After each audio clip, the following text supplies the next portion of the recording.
Assalamualaikum warahmatullahi wabarakatuh. Perkenalkan, nama saya Nabila Afifah dengan NIM 210423317 dari Universitas Negeri Padang, Fakultas Ilmu Sosial, jurusan Ilmu Administrasi Negara. Di sini saya mengambil mata kuliah Sistem Hukum Indonesia dengan dosen Ibu Yulia Hanoselina, SIP, MAP. Baiklah, saya akan menjelaskan materi pertemuan 7, yaitu menjelaskan tentang tujuan hukum, mazhab hukum, sifat, ciri, dan unsur hukum, dan sumber hukum, konstruksi hukum, dan penafsiran hukum. Pertama, tujuan hukum. Melindungi hak asasi setiap manusia, menciptakan kesejahteraan, ketentraman, kenyamanan dalam kehidupan, menciptakan rasa keadilan bagi seluruh masyarakat tanpa mengenal kasta, menjadi petunjuk dalam pergaulan baik setiap anggota masyarakat, menjaga agar tidak terjadi perbuatan main hakim sendiri dalam pergaulan masyarakat. Kedua, mazhab hukum. Mazhab hukum meliputi antara lain: pertama, mazhab hukum alam.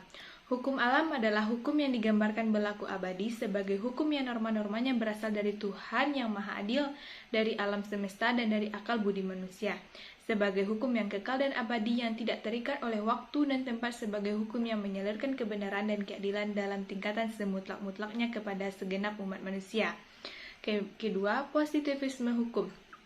Positivisme hukum sering disebut aliran hukum positif. Aliran ini memandang perlunya pemisahan yang tegas antara hukum dan moral, yaitu antara hukum yang berlaku dengan hukum yang seharusnya. Positivisme hukum terbagi menjadi dua aliran, yaitu aliran hukum positif analitis dan aliran hukum murni. Aliran hukum positif analitis dipelopori oleh Austin. Aliran ini memandang hukum sebagai perintah dari penguasa yang mewajibkan seseorang atau beberapa orang.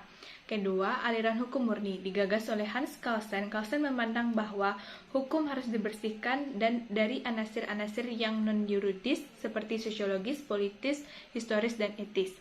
Selanjutnya, utilitarianisme atau utilisme adalah aliran yang menempatkan kemanfaatan sebagai tujuan utama hukum. Dalam hal ini, yang dimaksud dengan kemanfaatan adalah kebahagiaan, happiness. Adil tidaknya suatu hukum ditentukan dari apakah hukum tersebut mampu memberikan kebahagiaan yang dapat dinikmati oleh sebanyak mungkin individu di dalam suatu masyarakat, atau yang sering dikenal dengan istilah the greatest happiness for the greatest number of people. Selanjutnya, mazhab sejarah. Mazhab sejarah memandang bahwa hukum mengalami perubahan yang sesuai dengan keadaan masyarakat dari masa ke masa, sehingga tidak mungkin ada hukum yang bisa berlaku bagi semua bangsa. Aliran ini juga berpendapat bahwa hukum timbul karena perasaan keadilan yang terletak di dalam jiwa bangsa. Hukum bukan berasal dari perintah penguasa, tetapi tumbuh dan berkembang bersama masyarakat. Kedua, selanjutnya, sociological jurisprudence. Aliran Sociological jurisprudence memisahkan secara tegas antara hukum positif dengan hukum yang hidup di masyarakat. Aliran ini menyampaikan bahwa hukum yang baik haruslah hukum yang sesuai dengan hukum yang hidup di masyarakat. Sociological jurisprudence timbul sebagai proses dialektika antara positivisme hukum yang memandang hukum sebagai perintah penguasa dan mazhab sejarah yang menyatakan bahwa hukum timbul dan berkembang bersama dengan masyarakat. Proses pembangunan hukum di Indonesia sangat dipengaruhi oleh aliran hukum ini. Selanjutnya, realisme hukum. Realisme hukum memandang bahwa hukum adalah hasil dari kekuatan-kekuatan sosial dan alat kontrol sosial. Ada beberapa ciri-ciri dari aliran realisme hukum. Pertama, tidak ada mazhab realis. Realisme adalah gerakan dari pemikiran dan kerja tentang hukum. Kedua, realisme mengandung konsepsi tentang masyarakat yang berubah lebih cepat daripada hukum. Ketiga, realisme menganggap adanya pemisahan antara hukum yang ada dan yang seharusnya ada. Keempat, realisme tidak percaya pada ketentuan-ketentuan dan konsepsi-konsepsi hukum. Sepanjang ketentuan-ketentuan dan konsepsi hukum menggambarkan apa yang sebenarnya dilakukan oleh pengadilan dan orang-orang. Selanjutnya, realisme menekankan evolusi tiap bagian dari hukum dengan mengingatkan akibatnya. Terakhir, Freire atau ajaran hukum bebas berpendapat bahwa hakim mempunyai tugas menciptakan hukum. Penemu hukum yang bebas tugasnya bukanlah menerapkan undang-undang, tetapi menciptakan penyelesaian yang tepat untuk peristiwa konkret, sehingga peristiwa-peristiwa berikutnya dapat dipecahkan menurut norma yang telah diciptakan oleh hakim. Selanjutnya, saya akan membahas tentang unsur-unsur hukum. Pertama, peraturan mengenai tingkah laku manusia dalam pergaulan masyarakat. Kedua, peraturan itu diadakan oleh badan-badan resmi yang berwajib. Ketiga, peraturan itu bersifat memaksa. Keempat, sanksi terhadap pelanggaran peraturan tersebut adalah tegas, pasti, dan dapat dirasakan nyata bagi yang bersangkutan. Selanjutnya, ciri-ciri hukum. Pertama, Peraturan mengenai tingkah laku manusia dalam pergaulan masyarakat. Kedua, peraturan itu diadakan oleh badan-badan resmi yang berwajib. Ketiga, peraturan itu bersifat memaksa. Keempat, sanksi terhadap pelanggaran peraturan tersebut adalah tegas. Kelima, adanya perintah atau larangan. Keenam, perintah atau larangan itu harus dipatuhi oleh setiap orang. Selanjutnya, sifat hukum.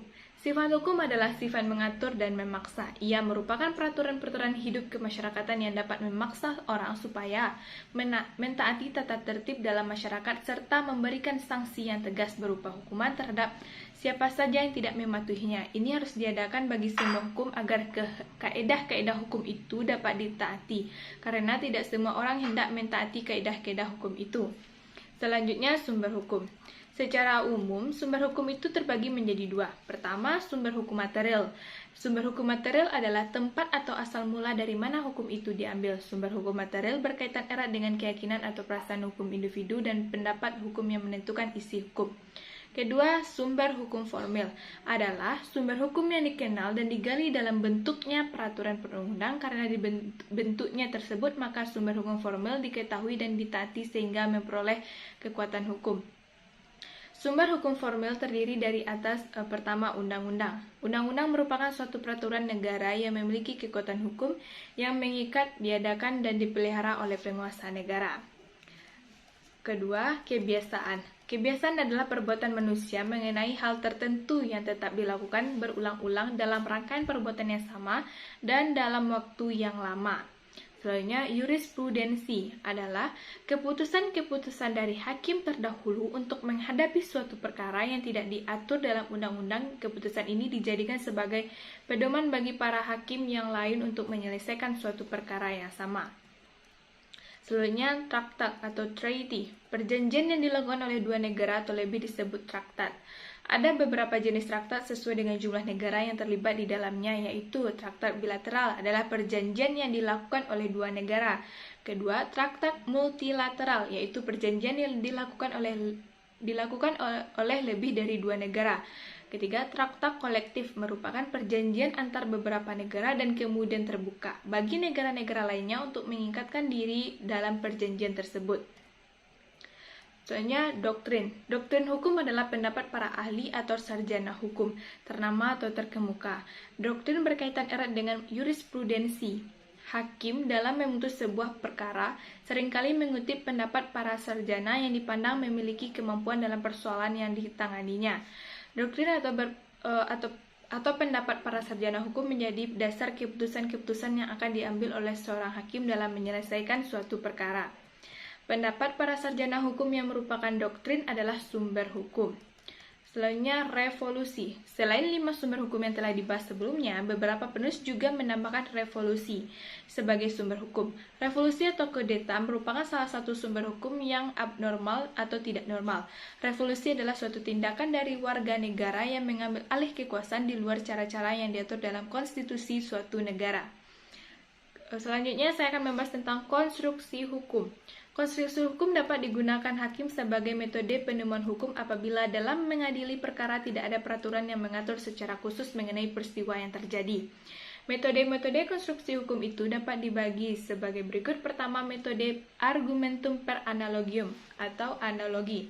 Analogi merupakan metode penemuan hukum di mana hakim mencari esensi yang lebih umum dari sebuah peristiwa hukum atau perbuatan hukum baik yang telah diatur oleh undang-undang maupun yang belum ada peraturannya, sehingga metode analogi ini menggunakan penalaran induksi, yaitu berpikir dari peristiwa khusus ke peristiwa umum.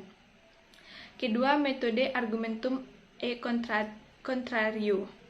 Metode ini mengedepankan cara penafsiran yang berlawanan pengertiannya antara peristiwa konkret yang dihadapi dengan peristiwa yang diatur dalam undang-undang. Ketiga, metode penyimpitan hukum. Kadang-kadang peraturan perundang-undang itu ruang lingkupnya terlalu umum atau luas, maka perlu dipersempit untuk diterapkan terhadap suatu peristiwa tertentu. Dalam penyimpitan hukum, dibentuklah pengecualian-pengecualian atau penyimpangan-penyimpangan baru dari peraturan-peraturan yang sifatnya umum, diterapkan terhadap peristiwa atau hubungan hukum yang khusus dengan penjelasan atau konstruksi dengan memberi ciri-ciri.